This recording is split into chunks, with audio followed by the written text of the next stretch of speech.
My name's Jasper, and this is my second channel. Feel free to check out my main channel down below. But this is a channel where I post daily videos answering people's questions on how to grow a digital marketing agency using the GoHighLevel software. I've built my own six-figure agency over the past few years, and I still manage clients to this day, so I'm in the trenches with you. And now I help others for free to grow their own agency. And for context, the Zoom call recordings you'll see in these videos, I do every day for free for my GoHighLevel affiliates and just answer their different questions. If you want to be a part of these free Zoom calls and work with me directly, you can read more about how to get access to that down below. But I do know everything about on-page and off-page SEO.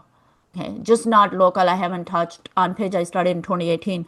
So that's why I'm here. What would you suggest me? What tools should I? Currently, I use Href for everything else, you know. So, but I'm not sure if I use Falcon or you use one tool or whatever. Um, so he's the only local SEO client I'm gonna have right now. I don't have more for SEO for this. So I just wanted to do it right because he's gonna be my case study as well. But while I did show him your case studies and one of my other friends' case studies, um, you know, that here we are doing this, which we are, I wasn't lying, right? So, but he really didn't need to see anything. He just called me, Bushra, I want to start local SEO with you as well. So, what should I do? Where should I start? Great question. So, the two driving factors for local SEO, and Google does it this way because they want the most current, active, searched businesses to be at the top, right? And so the biggest factor is going to be the Google reviews, having five-star Google reviews and having a lot of them and getting them consistently. A business that is, and you don't have to have the most Google reviews necessarily, although that does help. You Yeah, need to he have has the, 15 now. When he started, he had 7, but he's a contractor. So they don't like right away all these. He started with me 6 months ago with one client. Now he has a lot of them, close to like a 10 with us, and others he's working on. So he got 7 more reviews. So one didn't go right. They gave him 1 star, and one lady gave him 4 star. 4 star, I think it's okay. I mean, we all are human. So he has 4.7 Google reviews.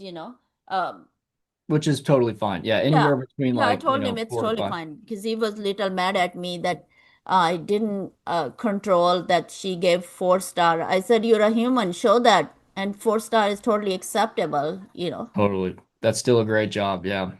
You're never going to get perfect 5 stars anyway, unless, Yeah. yeah, I mean, yeah, there's always going to be a Karen out there that's going to like, Oh gosh, yeah. And even so. my own one Karen gave me 1 star on my digital product, and I'm like, gosh, would have talked to me.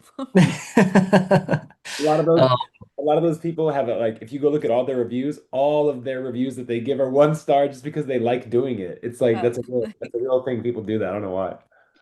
yeah, there's just some people that are really hard to work with no matter what. But anyway, so Google reviews, they want us consistent Google reviews. So if there's a business that has 100 Google reviews and then this guy that you're working with only has 20, if your 15. guy is getting consistent reviews coming in every week from jobs and the one that has 100 Google reviews has like stopped because they're like, ah, we have 100, we don't need to get any more reviews, Uh-huh. your guy will start ranking above them because even though he has less reviews, he's getting consistent ones. And Google wants to put the most consistent businesses that are showing, hey, we are doing jobs every week or twice a Yeah. week, and we're getting these reviews coming in constantly.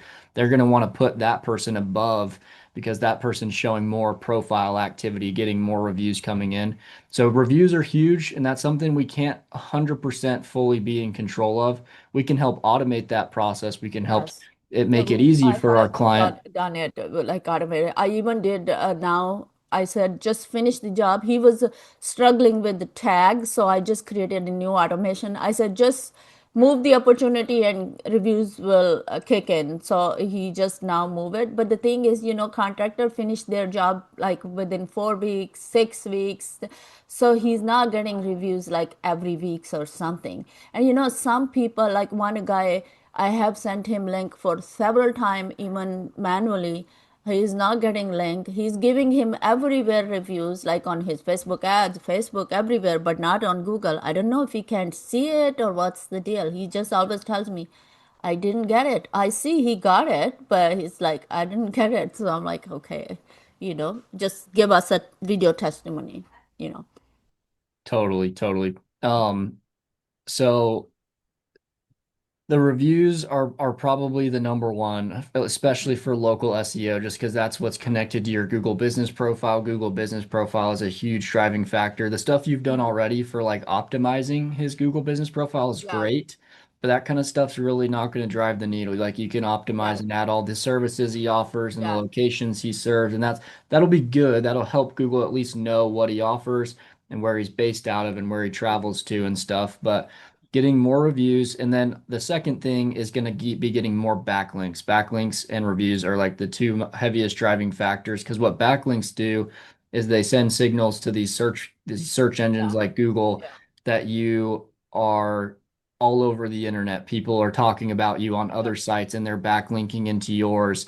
And one way to get backlinks, and you can do it pretty quickly, is there's a tool in GoHighLevel called Yext. Have you heard of Yext Yeah, before? yeah. So what Yext does, let me share my screen real quick and show you. But what Yext does It is it lists on the directories, right? exactly, which are all backlinks to your business, essentially. This is showing Google now you're on all these different places. You're on Alexa, BBB, Bing, Chamber of Commerce, City Squares. These are all just different online business Yep. directories. Some of them they're unavailable and I just submitted this one for this client just recently. So some of them are still like in progress getting submitted. But it creates all these profiles for you and it syncs up your information about your business across all of them. So it'll sync the business name, the phone number, the email, the address, Yeah. the An app, website. right?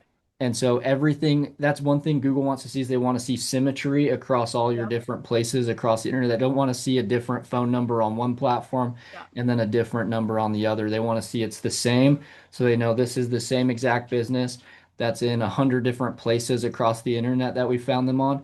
And Yeah. that's a huge factor to help you get ranked higher. And so Yext is a really powerful tool, one that I didn't fully believe in until recently, and I've started working with some and talking with some different people in the SEO world, and it's actually really powerful for just like it creates all the listings for you, so you don't have to manually go to these different accounts and create accounts with them. It like So, can control it all for you and sync up the data between all do of them. you do you use it Jax for monthly, or you do it one time and get the links and get out of there?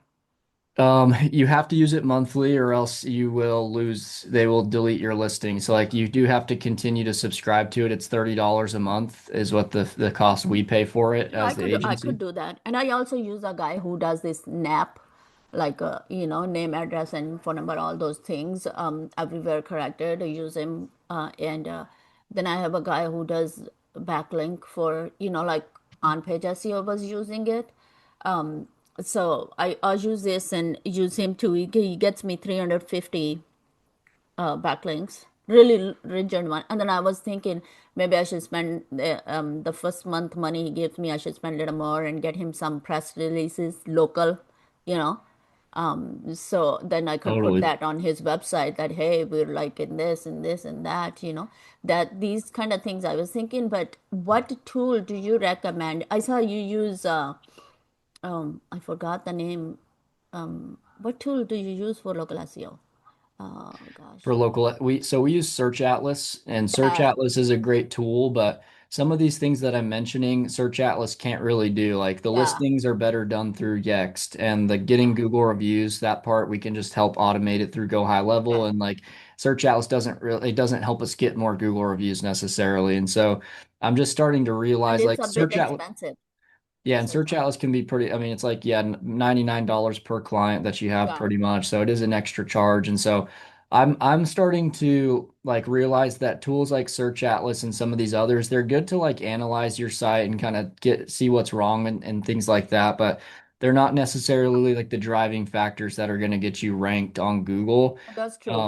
So anyway, they're not like necessities in my opinion. They're just luxuries that can like Yeah, help you diagnose problems, but not necessarily always fix them. And so anyway, one other thing I've been learning about recently just because it's been brought up on a couple different calls and I'd always heard about it, but never really dove into that world. Yeah. But it's something called schema markup, and it's actually Yes. Yeah. really important. You probably already know then. So Yeah. schema is really important for your Mm-hmm. website to send signals to Google of like where your business is located. And Yeah. so basically all schema is it's this copy and paste like text. And I use ChatGPT to create all the schema for this Yes. client site here. And Yeah. I created a video tutorial showing how to do this that I'll post on YouTube here in a few days once the video's edited. But basically it's telling like it's putting code in the back end of your website that Google will crawl, search engines will crawl, and then Yeah. it will know more information about your business. Like you're putting your city names into the schema markup. You're putting separate schema on all the different individual pages of the website and each of their head tracking codes. And Yes. so this gives like Google really rich data on the back end, not just like the on page stuff, but the back end stuff that's in the actual code of your site, Yeah. the HTML.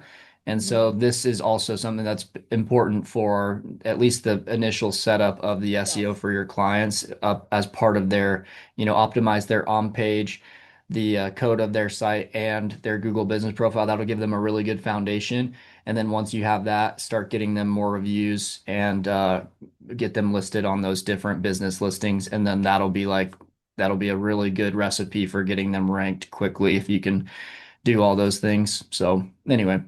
If you want some more in-depth content on how to grow your digital marketing agency, you can join my free HighLevel Quest community down below. It has my full 7-hour course on how to get your agency fully set up and go high level from start to finish.